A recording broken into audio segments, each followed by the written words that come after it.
Hi, and welcome to this week's Thursday Thoughts. I'm Sarah Hammerker, and I'm glad you joined me. Today, I want to talk about yelling. Have you yelled at your kids? I have. I confess, I yell at my kids sometimes. That's something every parent has done. No matter how well behaved your kids are, sometimes you just reach the end of your rope and you yell. Most of us shout at our kids because we're angry or we're frustrated. But some people yell at their kids as a form of punishment. I'm going to read just the quote here. A recent study has shown that parents who scream at their teens in this manner are upping the chances that their children will develop behavior and depression, behavioral problems and depression. Harsh language directed at our kids, especially our teens, causes more harm than good. It's not a motivator. So what do we do when our kids,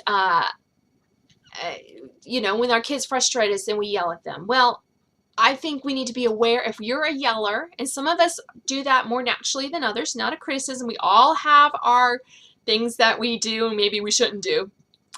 If you're a yeller, think about ways not to yell. Think about your own frustration cues, your anger cues. What do you do physically when you feel when you're yelling? Some people clench their fists, some people tighten their jaw, maybe your chest feels tight.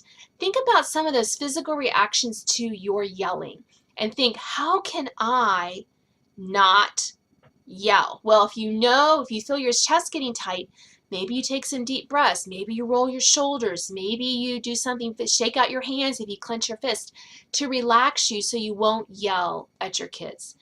Those are just some of the ways you can do it. Another way is to adopt alpha speech.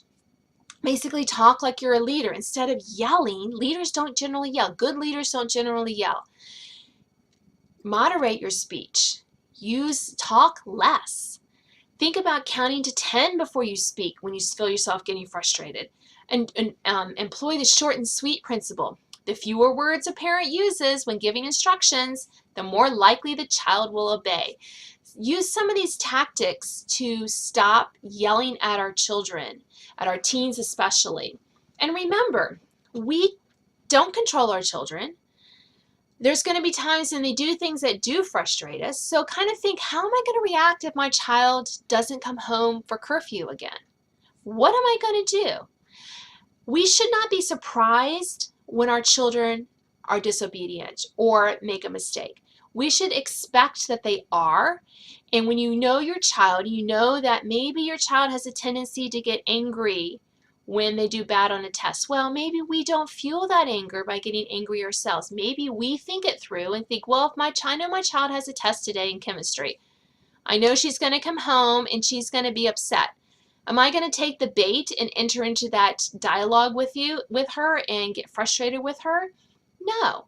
I'm going to say, okay, I'm going to walk away. I'm the adult. I'm going to disengage. So think about some ways that you can mitigate your own yelling tendencies, and I think you'll find that you won't be given a hoot and a holler anymore.